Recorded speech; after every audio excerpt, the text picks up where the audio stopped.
साल 1945 में एक ऐसा वॉर शुरू हुआ था जिसका खत्म होने का इंतजार लाखों लोगों के कुर्बानियों ने किया था। एक ऐसा वॉर शुरू हुआ था जो कई सालों तक चला था। इस वॉर के वजह से लाखों लोगों को अपने घरों को छोड़कर मजबूरन जंगलों में रहना पड़ रहा था। ये वॉर नॉर्थ वियतनाम और साउथ वियतनाम के बीच चल रहा था, तो वहीं दूसरी तरफ नॉर्थ वियतनाम और अमेरिका के बीच चल रहा था। इस वॉर की वजह से कुल मिलाकर 31 लाख लोगों की जान चली गई थी। आखिर किस वजह से ये वॉर शुरू हुआ था, कैसे अमेरिका साउथ वियतनाम को सपोर्ट कर रहा था और इस वॉर की वजह से 1960 में अमेरिका में क्यों प्रोटेस्ट होने लगे थे, तो आज की वीडियो में हम जानेंगे वियतनाम वॉर की कहानी।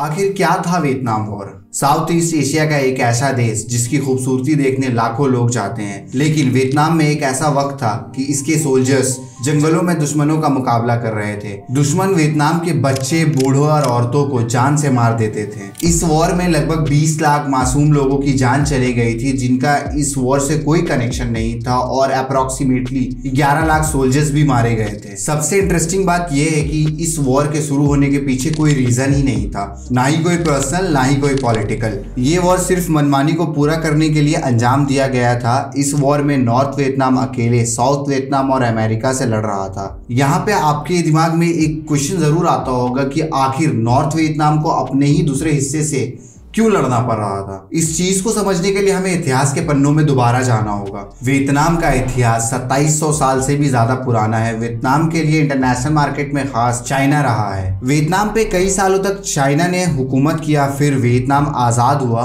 और यही नहीं, वियतनाम ने चीनी और मंगोलों को भी करारा जवाब दिया था। 1870 सेंचुरी से वियतनाम पे फ्रांस का कब्जा था, और जिसे इंडो चाइना के नाम से जाना जाता था, और ये इंडो चाइना आज फ्रांस की एक कॉलोनी बन चुकी है। लेकिन जब फर्स्ट वर्ल्ड वॉर शुरू हुआ था तब जापान ने इस पर हमला किया था और इसे पूरा तहस नहस कर दिया था। जब सेकेंड वर्ल्ड वॉर शुरू हुआ था तब जापान ने वियतनाम के कुछ हिस्सों पर कब्जा कर लिया था, लेकिन तब तक हो ची मिन इंडो चाइना में एक अच्छे नेता के रूप में पहचाने जाने लगे थे। साल 1930 में हो ची मिन ने इंडो चाइना कम्युनिस्ट पार्टी की स्थापना की थी, क्योंकि वो सोवियत संघ यूएसएसआर से इंस्पायर्ड। हो ची मिन एक पॉलिटिशियन थे और वो देशभक्त भी थे। इन्होंने अपने देश को आजाद करवाया था। हमें इस वॉर की कहानी को समझने से पहले हो ची मिन के बारे जानना जरूरी है। हो ची मिन का जन्म नाग्युन सिंकंग वियतनाम में 19 मई 1890 को हुआ था। भले ही ये गरीब फैमिली से बिलोंग करते थे, लेकिन वो बचपन से ही टैलेंटेड थे। वो कुछ समय के लिए कॉलेज के प्रोफेसर भी बन चुके थे। उन दिनों फ्रांस की आर्मी वियतनाम के लोगों को काफी परेशान करती थी। 1917 में जब फर्स्ट वर्ल्ड वॉर खत्म हुआ था तब हो ची मिन इंग्लैंड पहुंचे थे, और वहां पे इन्होंने अपनी एक कमेटी बनाई थी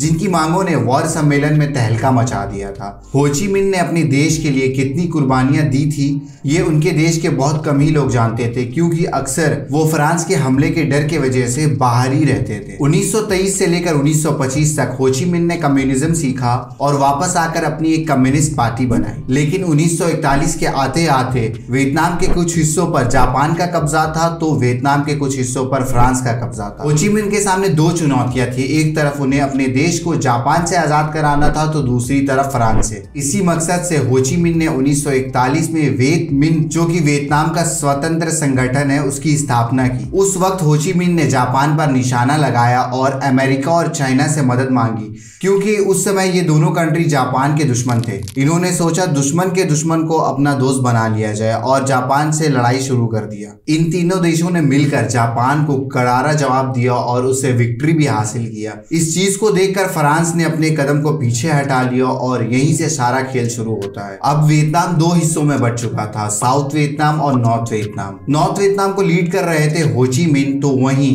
साउथ वियतनाम को लीड कर रहे थे बाओ डाई। हो ची मिन और बाओ डाई दोनों यही चाहते थे कि दोनों वियतनाम को मिलाकर एक वियतनाम बना दिया जाए, लेकिन दोनों की आइडियोलॉजी बहुत ही अलग थी, जिसकी वजह से बहुत कंट्रोवर्सीज भी हुआ। एक तरफ हो ची मिन चाहते थे कि वियतनाम को कम्युनिस्ट देश को देखकर डेवलप किया जाए, तो वहीं दूसरी तरफ बाओ डाई चाहते थे कि उसे वेस्टर्न देश को देखकर डेवलप किया जाए। अमेरिका की नजर इन दोनों वियतनाम कंट्रीज पे थी और अमेरिका नहीं चाहता था कि नॉर्थ वियतनाम में कम्युनिस्ट सरकार बने। इसलिए 1950 से ही अमेरिका ने साउथ वियतनाम को आर्मी सपोर्ट भी देना शुरू कर दिया था। वर्ल्ड वॉर 2 के बाद दुनिया दो हिस्सों में बंट चुकी थी। एक तरफ था अमेरिका, ब्रिटेन और फ्रांस, जो अपने कैपिटलाइजेशन को दूसरे कंट्रीज पे थोपना चाहता था, तो वहीं दूसरी तरफ था यूएसएसआर और चाइना, जो अपनी कम्युनिज्म को स्प्रेड करना चाहता था। इन देशों की वजह से कई छोटे छोटे देशों को इस लड़ाई का हिस्सा बनना पड़ा, जिनमें से एक था वियतनाम। 1946 से लेकर 1954 के बीच नॉर्थ वियतनाम और साउथ वियतनाम के बीच वॉर चलती रही। 1954 में फाइनली नॉर्थ वियतनाम ने जीत हासिल की। जिस उम्र में बच्चों को स्कूल जाना चाहिए, उस उम्र में वियतनाम के बच्चे कमर में ग्रेनाइट बांधकर जंग लड़ रहे थे। वहीं दूसरी तरफ नो डीन डीएम ने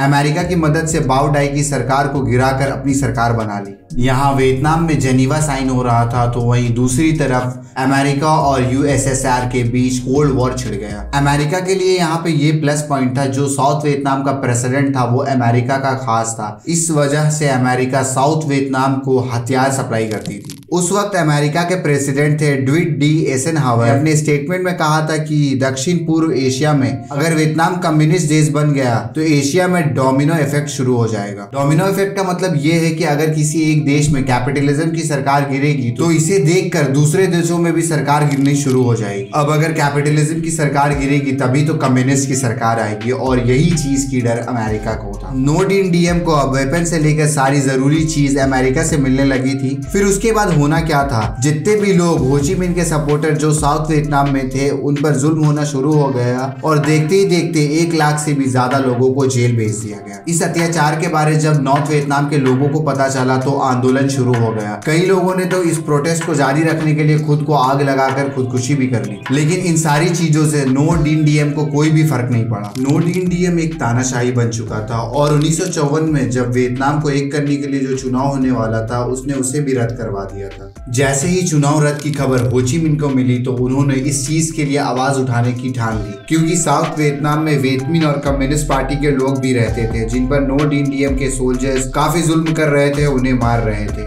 उस समय यूएसएसआर और चाइना नॉर्थ वियतनाम को आर्थिक और हथियार सप्लाई कर रहे थे। नॉर्थ वियतनाम ने साउथ वियतनाम के लोगों को जो इनके पार्टी के मेंबर थे उन तक सुरंगों के जरिए हथियार सप्लाई करना शुरू कर दिया। साउथ वियतनाम के सोल्जर्स को ट्रेनिंग देने के लिए अमेरिका से सोल्जर्स आ रहे थे। जैसे जैसे इन दोनों देशों के बीच वॉर लंबी होती जा रही थी, वैसे वैसे अमेरिका यहाँ पे अपने सैनिक बढ़ाता जा रहा था।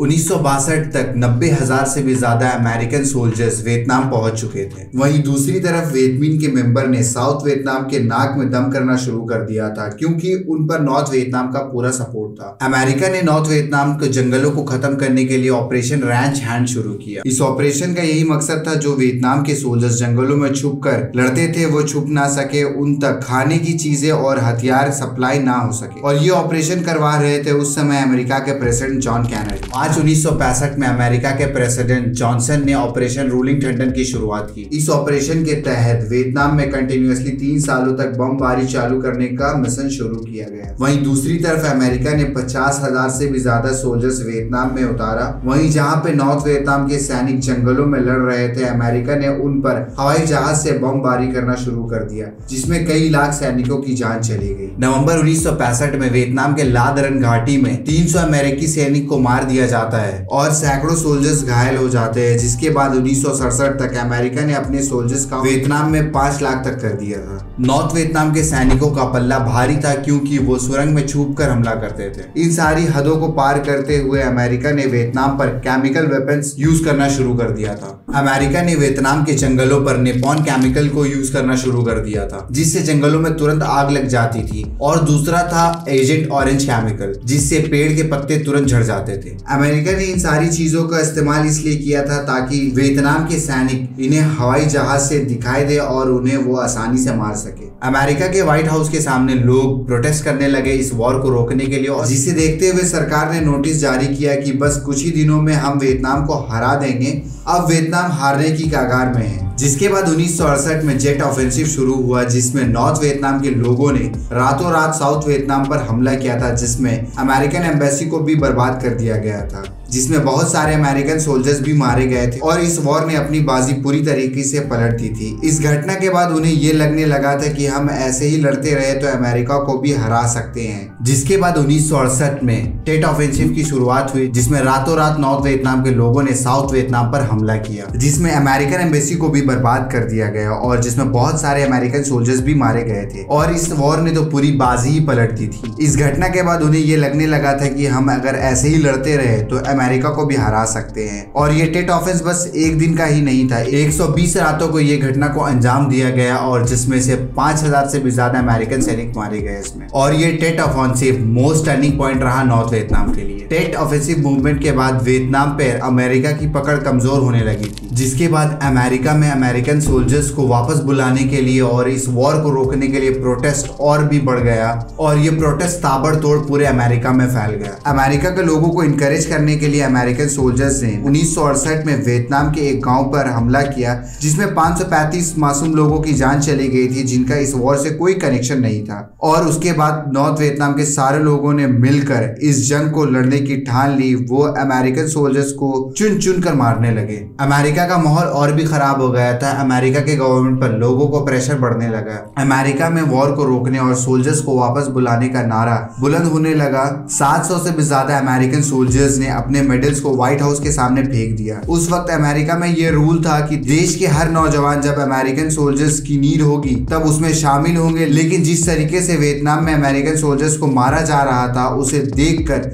नौजवान लोग अमेरिका को छोड़कर कनाडा जाने लगे। 1969 में रिचर्ड एम निक्सन ने मैनिफेस्टो के साथ चुनाव लड़ा और वो जीत भी गए। और 1970 में उन्होंने एक पॉलिसी लाई जिसमें अमेरिकन सोल्जर्स को वापस बुलाया गया और साउथ वियतनाम के लोकल सोल्जर्स को इंक्रीज कर दिया गया, जिसके बाद अमेरिका इस वॉर से बाहर हो गया और अब ये वॉर नॉर्थ वियतनाम और साउथ वियतनाम के बीच चल रहा था और साउथ वियतनाम के कुछ हिस्सों को कब्जा भी कर लिया। 1972 तक जो अमेरिकन सोल्जर्स वियतनाम में 5 लाख थे, वो अब बस 69,000 बचे थे। इसी दौरान नॉर्थ वियतनाम ने साउथ वियतनाम पे 3 बड़े बड़े हमले किए, जिससे ईस्टर्न ऑफेंसिव के नाम से जाना जाता है। इसके बाद नॉर्थ वियतनाम ने साउथ वियतनाम के कुछ हिस्सों पे अपना कब्जा भी कर लिया था, जिसकी अमेरिका को बिल्कुल भी उम्मीद नहीं थी। 17 साल से चलने वाला ये वॉर फाइनली 23 जनवरी 1973 को खत्म होता है, जिसमें नॉर्थ वियतनाम, साउथ वियतनाम और अमेरिका तीनों की गवर्नमेंट की मंजूरी होती है। और जिसके बाद ये जैसे ये वॉर खत्म हो जाता है, उसके बाद अमेरिका का डायरेक्ट इंटरफेस वियतनाम में बंद कर दिया जाता है और अमेरिका के साथ सारे रिलेशंस खत्म कर लिए जाते हैं। जब वियतनाम पर अटैक हो रहा था तब इंडिया वियतनाम के साथ था और पंडित जवाहरलाल नेहरू और हो ची मिन्ह एक अच्छे दोस्त के रूप में भी जाने जाते थे। इस वॉर में 58,000 से भी ज्यादा अमेरिकन सोल्जर्स मारे गए थे